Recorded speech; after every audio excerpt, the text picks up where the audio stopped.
Olá, tios! Seguimos com as nossas reflexões e, como vimos, a formação do tios tem avançado no tocante a questões sociais, políticas e profissionais.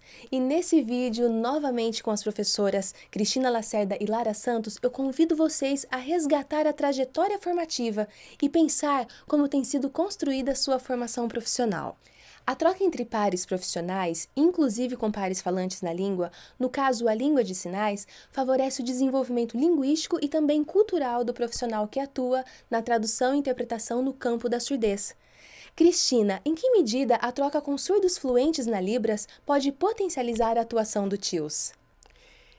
Na verdade, pode potencializar muito, né? Quando você participa de trocas linguísticas com usuários fluentes dessa língua, você vê as soluções que eles dão para os problemas, para a comunicação, para os enunciados em Libras. Então, muitas vezes, alguma expressão, algum termo que no momento da interpretação pode não ser tão claro, quando você vivencia aquilo numa troca cultural, numa experiência com as pessoas, você pode ter dicas de como é que se diz aquilo em Libras, como é que se posiciona daquela forma, muito menos do ponto de vista teórico e muito mais do ponto de vista das relações comunicativas. Então, para a formação do TIOS, é importante que ele esteja em contato com a língua de sinais e trocando, interagindo, dialogando nessa língua sempre, porque isso vai estar o tempo todo fornecendo combustível, fornecendo energia para que ele seja um intérprete melhor.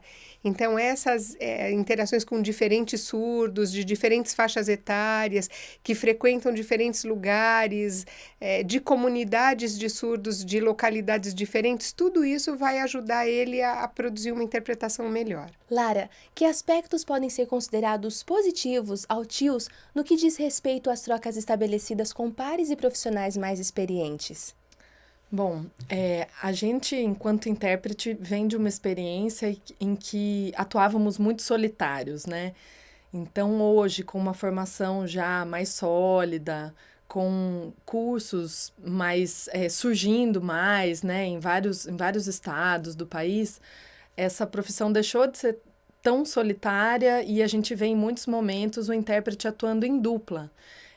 Só isso já é muito positivo, né? Poder fazer essa troca e ter o olhar do outro sobre a minha atuação já favorece muito o meu desempenho, a minha melhoria enquanto profissional.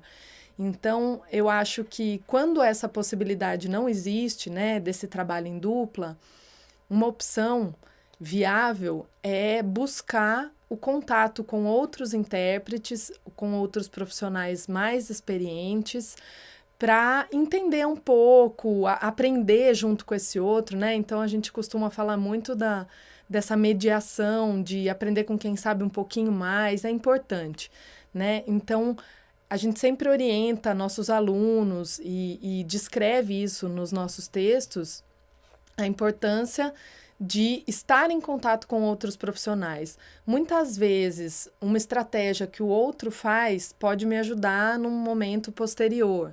Então, olhar para esse outro possibilita que eu me olhe enquanto profissional e repense algumas práticas.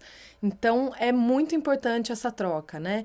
No espaço educacional, ainda mais, porque muitas vezes é demandado do intérprete a produção de um material, a produção de a revisão de um texto. Então, é muito importante ter alguém com quem dialogar. O trabalho em equipe acaba fluindo melhor, às vezes pode contribuir mais com uma área de atuação, outro com outra área.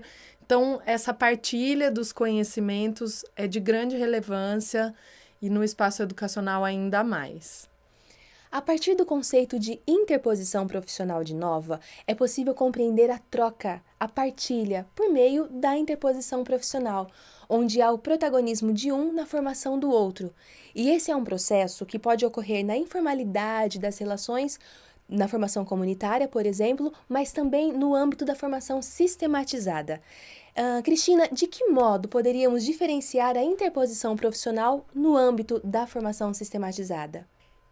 Na verdade, as duas coisas são muito importantes para a formação do intérprete, mas a gente não pode perder de vista que, de um lado, são essas trocas entre os profissionais ou trocas entre os usuários da língua que vão dar pistas para o intérprete de soluções para problemas que ele tem no trabalho dele. Isso está voltado para a prática, para as experiências, para as vivências. Então, um dá uma dica para o outro de como solucionou aquilo, quando viveu aquele problema de interpretação, aquela angústia na transposição de língua, como é que ele solucionou. E se ver na pele do outro ajuda o intérprete a poder pensar soluções. Todavia, a gente não pode ficar só nesse campo, porque esse é um campo restrito na medida em que ele não promove uma reflexão distanciada. Então, o que acontece na formação acadêmica, na formação mais estruturada? Você tem uma pesquisa por trás, você tem uma reflexão teórica sobre o fazer do intérprete, e aí você sistematiza isso. Então, você dá pistas nas situações X, você tem soluções tais, nas situações Y, você tem soluções tais, e você vai poder, então, pensar sobre isso de uma maneira muito mais estruturada. O casamento dessas duas coisas é que é importante, entre a experiência prática, entre as saídas que vêm da vivência e da experiência, e as saídas que vêm da sistematização, da reflexão, da base teórica que referenda esses posicionamentos, os estudos de tradução que existem há anos na academia. Então, o diálogo entre essas duas experiências é que vai potencializar o bom intérprete, vai potencializar a boa formação. Lara, problematizar a prática a partir da atuação permite não apenas ressignificá-la, mas também transformá-la. Então, de que modo é possível, por exemplo, que o TILS que atua no contexto educacional bilíngue possa refletir sobre o fazer profissional de modo mais individual e também compartilhado? Quais poderiam ser os instrumentos? Porque nesse caso nós temos também um processo de interposição profissional, pela partilha com pares e profissionais mais experientes. Como que pode ser feito isso? Bom, então pensando de que maneiras esse profissional poderia refletir mais sobre a sua atuação, sobre a sua prática, nas últimas pesquisas que eu desenvolvi, um instrumento poderoso que eu avaliei e descobri foi a produção de relatórios, né? Então, isso funcionou muito bem na educação básica e eu acredito que é válido para todas as etapas da educação. O que seria esse relatório, né? Seria como um diário de reflexão, onde o profissional escreve ali no dia a dia dele, logo após a aula, ou logo após alguma prática que tenha realizado, como ele pensa sobre o que ele fez. Então, se aquela prática foi adequada, se não foi, se teve alguma dificuldade, se ficou faltando alguma coisa e sentiu que o aluno não entendeu muito bem. Então, essa prática tem sido muito positiva, porque leva a uma autoanálise, né, da atuação. E então, quando esse profissional faz esse exercício, quando ele chega na sala de aula, ele já vai com outro olhar, já possivelmente pensando no que pode ali acontecer, prever algumas ações, né? Então, a gente só consegue fazer isso quando a gente reflete sobre a prática, né? Uma outra forma de ter um melhor desempenho, né? Eu falei dessa profissão ser muito solitária algumas vezes, né? Nem sempre existe a possibilidade do intérprete atuar em dupla ou em parceria. Então, uma prática que funciona bastante nesses casos em que o profissional precisa estudar em casa e se apropriar mais de algum tipo de conhecimento é se filmar, né, interpretando alguma coisa e depois assistir e tentar se dar voz ou fazer o exercício contrário, né? Esse exercício é muito, muito legal porque ele pode fazer com que eu veja as minhas próprias falhas. Então, essas são ações simples que dependem exclusivamente do profissional, né? Não depende tanto da relação dele com o docente ou com outros profissionais que estejam em atuação e que podem servir como um espelho, né, para o profissional se olhar e ver onde ele pode melhorar suas ações de forma mais individual. E isso também pode ser feito no compartilhado. Nem sempre é uma coisa confortável, né?